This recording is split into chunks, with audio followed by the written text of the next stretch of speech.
I got a text message that simply said, "Your Viserys is better than my Viserys." It was from George R. R. Martin, and I thought, that'll do it. Thanks for trusting me. No. Thank you, Patty. Thank you for breathing life into a character that, for us book readers, for the most part, was just basically a footnote, a bookend, a placeholder for the Dance of Dragons and the reason for the Dance of Dragons occurring. And I have to say that with House of the Dragon, we've seen a heavy turnover in regards to the actors and actresses basically being replaced every few episodes as we have time skips that age them up. So Viserys, to us, the viewer, was the one character, just like Daemon, that we were with from the beginning. We see in episode 1 when he's chosen to be king, and we see his struggles when he loses his wife Emma.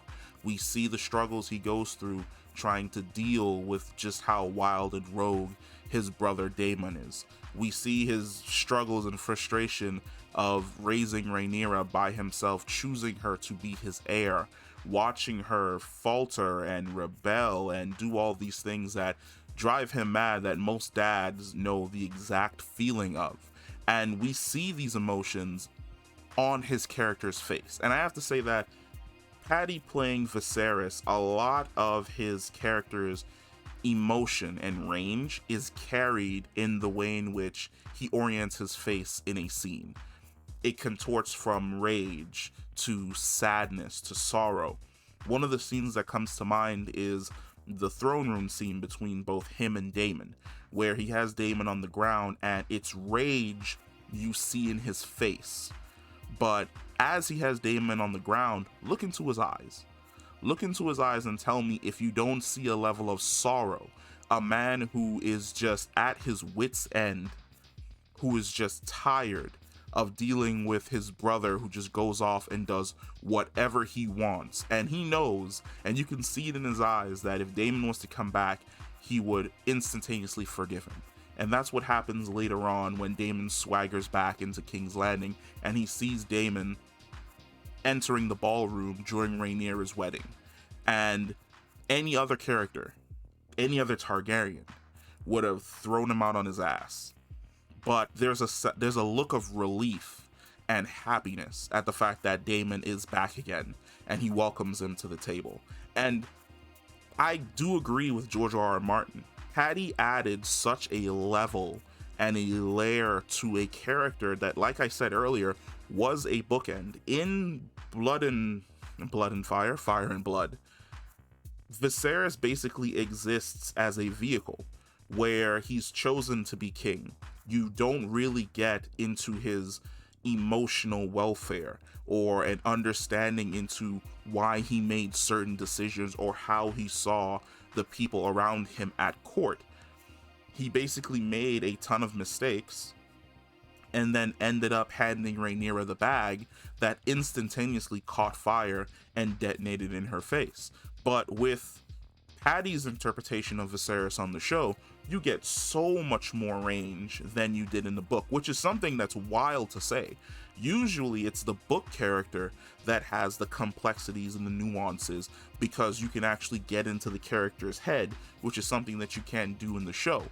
The show's completely flipped that. Paddy brought the nuance and the complexity to Viserys' character, where Viserys Targaryen is a good man thrust into a shitty position. He is a good man who is a terrible king.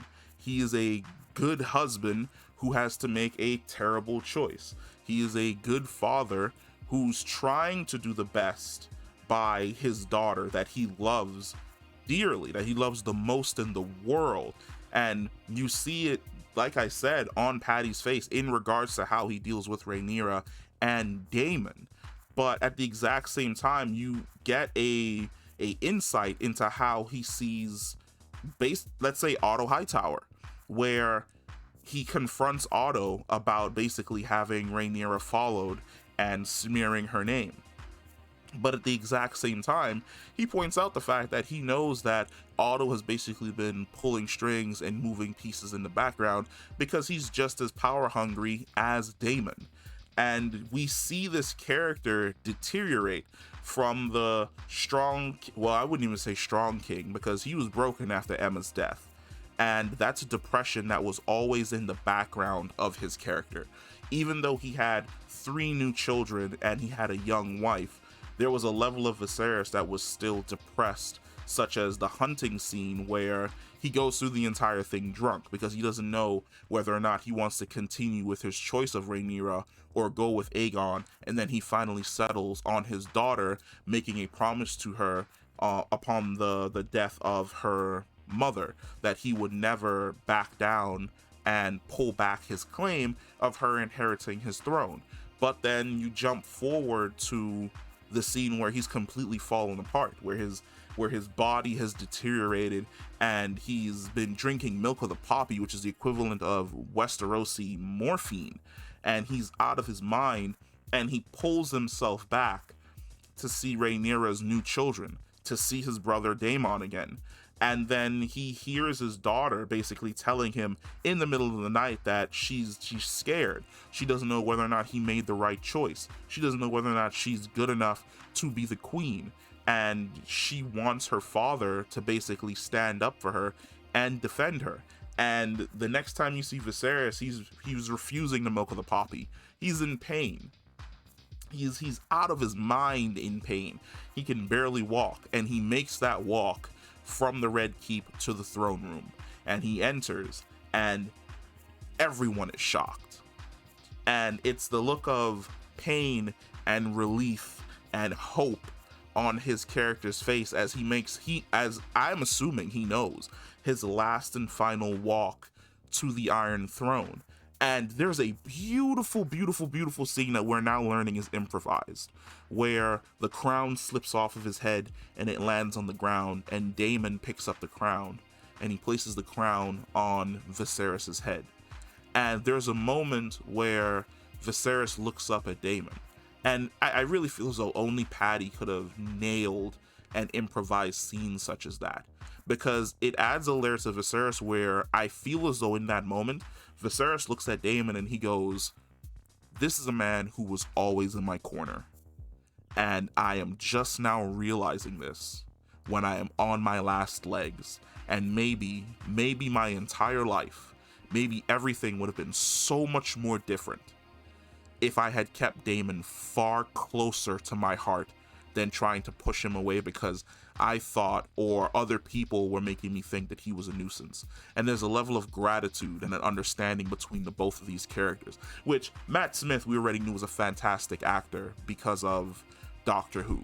But wow, if Paddy Considine did not nail just Viserys taking in the entirety of the situation, and just enough strength when he draws that dagger after Vaemon makes that insult to cut out his tongue, when this is a guy who's literally has 1 foot in the grave.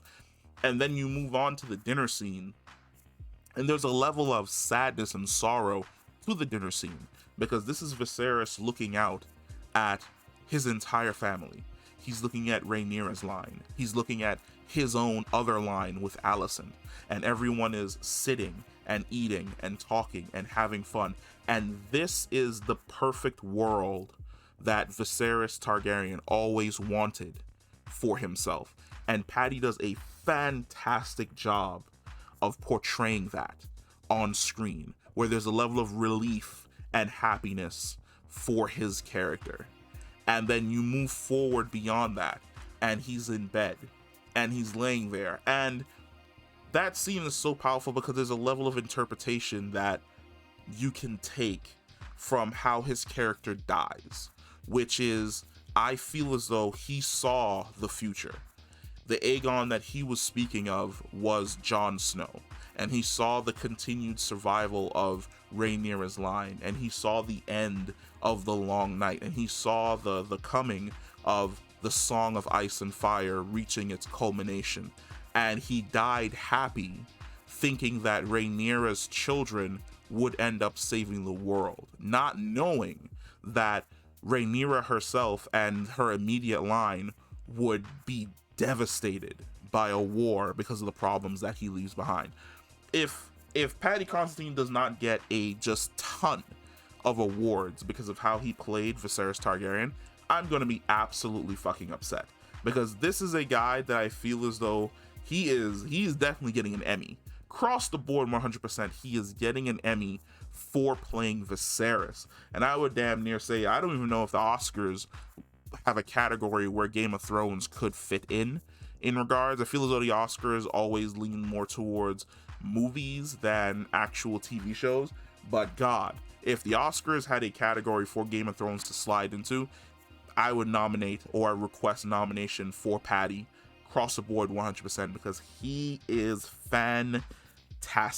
And I feel as though outside of Matt Smith, he is probably top 3 of the best additions to House of the Dragon that we've had this season. And I'm going to be sad to see him go, but I know I'm going to be watching to see what next he's going to be a part of. And if you agree that Paddy Considine has been Paddy Constantine, I flubbed there for a minute. Paddy Considine, I said it earlier correctly, but I'm messing up now, has been fantastic on the show, comment down below, let me know, and I will catch you in the next one.